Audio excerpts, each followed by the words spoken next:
तुम मेरी भी सुनो, वो तुम्हारी सुनेगा। तुम 1 रुपया दोगे, वो 10 लाख देगा। वो अम्मा को भी देगा। हाँ।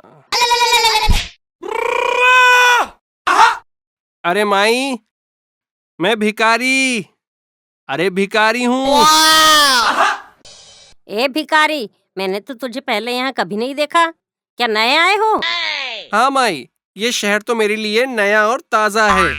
ताजे से मेरा मतलब है कि आप भी स्वस्थ रहने के लिए मुझे कुछ ताजा ही दो। ना पापा ना, जिसको हम जानते नहीं हम उसको कुछ नहीं देते हैं। अरे माई, मेरा चेहरा देख के क्या करेगी? तू क्या उसकी चुम्मियां लेने वाली है? तो लो मैं दिखाता हूँ। ये लो, ये रहा मेरा आधार कार्ड। और ये रहा मेरा राशन कार्ड। और ये रहा मेरा पैन कार्ड। अच्छा अच्छा अच्छा, अरे तुम तो पैन कार्ड रखे हुए हो, तो फिर तुम अच्छा कमा रहे होंगे। मैंने सुना है आजकल भिखारी तो लोगों को ब्याज पे पैसा देते हैं। क्या तुम भी देते हो? अरे माई, मेरे बारे में इतना जानकर क्या करेगी? क्या मेरा काला धन निकालने वाली है? चलो जाओ, पहले मैं तुम्हारे बारे में इंक्वायरी करूंगी, फिर कुछ दूंगी। निकलो। अरे वाह वाह, सभी आपकी तरह महान हो गए तो हम जैसे कलाकारों का अब क्या होगा? हम तो इस दुनिया से विलुप्त हो जाएंगे।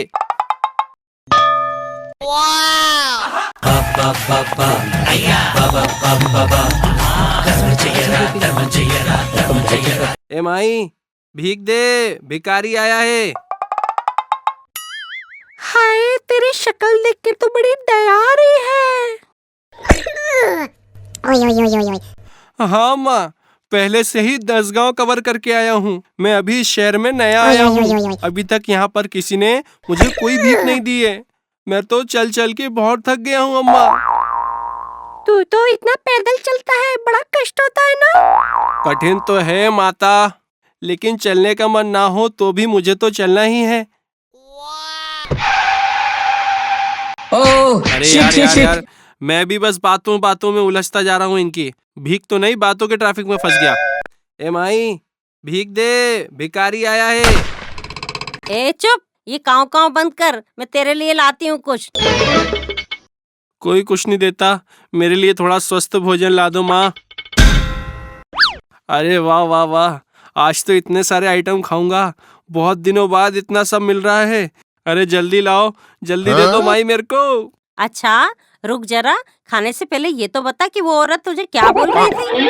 अरे आप इतनी धार्मिक महिला हो, इसलिए इतने आइटम लेके आई। वो तो बस मेरी इंक्वायरी कर रही थी और बोली कि कल आना, ठीक है? ओ, आज अच्छा दिन नहीं है। अब तो मुझे कोई अच्छा सा मुहूर्त देखकर ही भीख देना पड़ेगा। चल तू अब निकल। तू एक काम कर, अब कल आ जाना।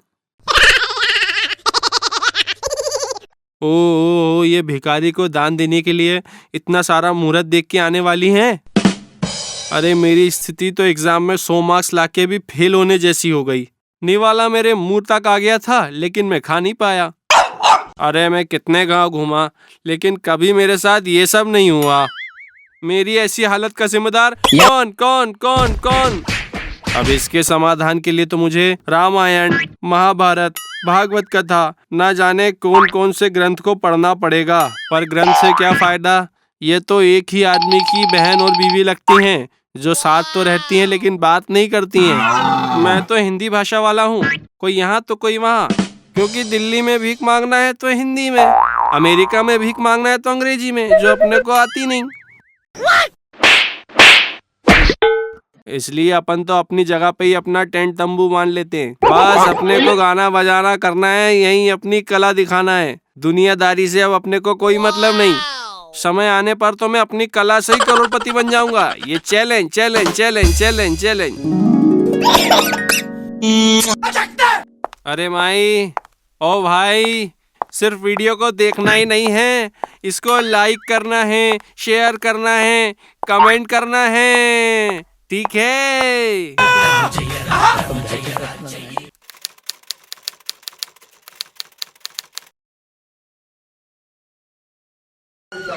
हाय, I'm बालू।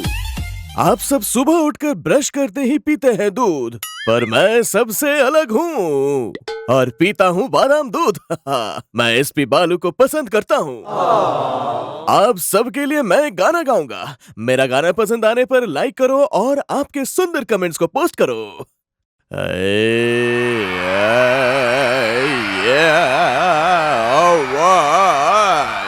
देखा आपने कितने अच्छे कमेंट आए हैं। हमारे कंपनी में काम करो, नहीं हमारे कंपनी में काम करो कहते हुए बड़े बड़े एमएनसी कंपनियों से ऑफर के बड़े बड़े लेटर भेज रहे हैं। वो अपॉइंटमेंट लेटर्स नहीं है, इंटरव्यू के लिए कॉल लेटर्स है भैया। जब भी तुमने फेस किया है, फेस पर लात मार दिया है ना। अब मुझे क्या बताना है, लगता है मेरे बारे में आपको अच्छी तरह से पता है। तो जॉब निल, पर्स निल, लवर निल। ऐसे वक्त में हमें बचने वाला एक बकरा मिल जाए तो मजा आ जाए।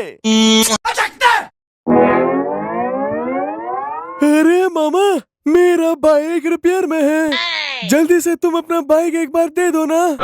बाइक ही तो है, ले लो। हे, दोस्त से मांगने की जरूरत नहीं, छीन लेना चाहिए। वैसे कहाँ जाना है ये तो बताया नहीं। बस स्टॉप के पास लवर वेटिंग मामा, अभी अभी बस से उतरी है। क्या लवर के पास ऐसे गाड़ी लेकर जाओगे? क्यों, क्या हुआ मामा? तुम देखो तो बहुत सुंदर से तैयार हुए हो, पर गाड़ी को देखो, धूल में सना हुआ है। ये गाड़ी लेकर जाओगे तो तुम्हारे लवर क्या समझेंगे भाई? मतलब क्या समझेगी? यही कि तुम्हें अपने ऊपर जो श्रद्धा है वो गाड़ी पर नहीं है। एक मिनट, गाड़ी धोकर देता हूँ। अरे मामा, टाइम नहीं है, मैं धोकर दे दूंगा, रुको।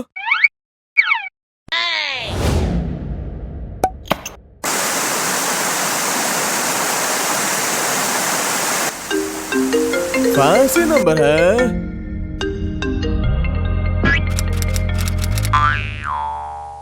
अरे तुम अपने गाड़ी को तो फोम से धोते हो, मेरे गाड़ी को कम से कम शैम्पू भी नहीं करोगे? हाँ, ऐसे ही हो और ऊपर से दोस्त कहते हो।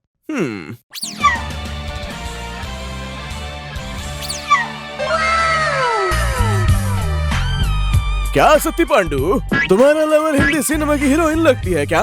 मैंने भी कहाँ देखा, फेसबुक लव है। जब तक मिलेंगे नहीं तब तक एक दूसरे को नहीं देखने का फैसला किया था मैंने। अरे तो प्रेम पत्र सिनेमा है, एक दूसरे को देखे बिना बहुत अच्छा काम किया है। अब मैं निकलूंगा। अरे रे, कहना भूल गया, गाड़ी में पेट्रोल नहीं है। पेट्रोल नहीं है? तुम क्या तकलीफ उठाओगे, मैं जाकर पेट्रोल भरवाऊंगा। मामा भाई, चला जाऊंगा। अरे मामा, ले जाते ही मेरा लवर ने कॉल किया है कि वो सिटी में आई है।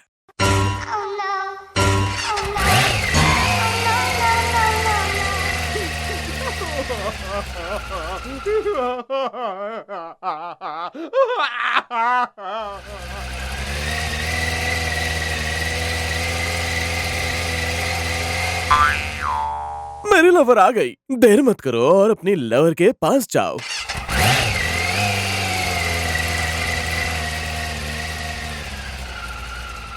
ये बड़े लोग हैं ना, वे हमारे प्यार को समझते नहीं हैं, ऊपर से हमें अलग करने की कोशिश करते रहते हैं।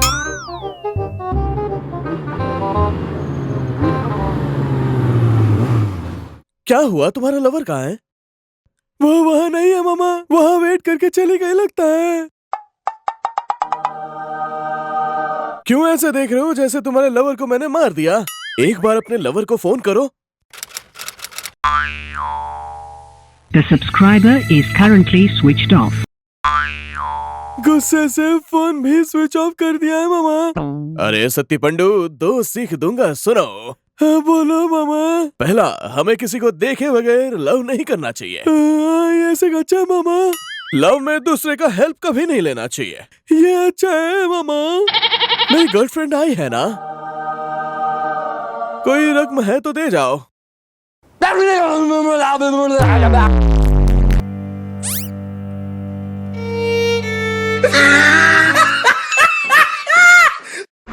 मेरी यात्रा आपके लिए। रवि नाम का लड़का बस का इंतजार कर रहा है। वो लड़का बहुत खूबसूरत है, लेकिन उसका ड्रेसिंग स्टाइल थोड़ा पुराना है। इतना ही नहीं, वो देखने में बहुत मासूम लगता है। इसी बीच स्टॉप पर वो बस भी आ गई जिससे रवि को कानपुर जाना था। लेकिन वो कोई साधारण बस नहीं, लग्जरियस बस थी। और बस में चढ़कर रवि ने ड्राइवर से बड़े प्यार से पूछा, सर, ये कानपुर को जाने वाली आखिरी बस है या इसके बाद कोई और भी बस आएगी? तो ड्राइवर बोला, ये आखिरी बस है, नहीं तो कल सुबह ही मिलेगी दूसरी बस। लेकिन इसका टिकट कितने का है सर? 400 रुपए।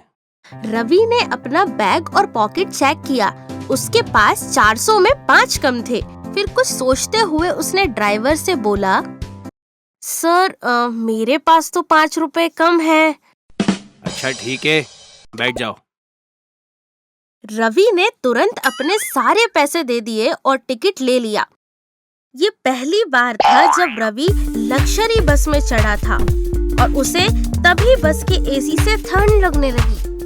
रवि के लिए वो एक विमान की सवारी जैसा अनुभव था, पर बस के बाकी सारे यात्री उसकी मासूमियत देखकर उस पर हंस रहे थे। पर रवि तो खुशी खुशी अपनी खिड़की के पास वाली सीट पर मजे ले रहा था और अपनी यात्रा को एंजॉय कर रहा था।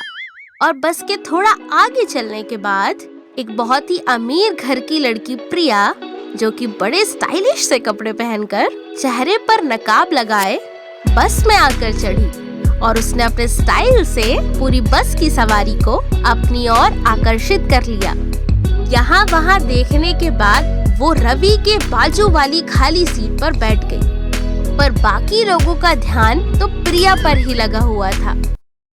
लेकिन रवि ने देखा कि एक अपाहिज आदमी बस पर चढ़ नहीं पा रहा था, तो रवि ने उसकी मदद कर उसे बस पर चढ़ाकर अपने बाजू वाली सीट पर बैठा लिया। सभी लोग ये देखकर चुपचाप बैठ गए और बस आगे को चल पड़ी। लेकिन बस में बैठे बाकी सारे लड़के किसी न किसी बहाने प्रिया को देख रहे थे और कोशिश कर रहे थे कि वो किसी न किसी तरह से प्रिया से बात कर लें। दूसरी ओर रवि ने देखा कि हर कोई सीट को थोड़ा मोड़ कर बैठा हुआ है, तो रवि भी अपनी सीट को मोड़ने की कोशिश करने लगा। लेकिन उसे नहीं पता था कि सीट को कैसे मोड़ा जाता है और सभी यात्री उसे देखकर हंसने लगे। पर रवि को इस तरह परेशान होते हुए देखकर प्रिया रवि के पास पहुंची और सीट को मोड़ने के लिए सीट डाउन का बटन दबाया और अब रवि की सीट भी मुड़ गई।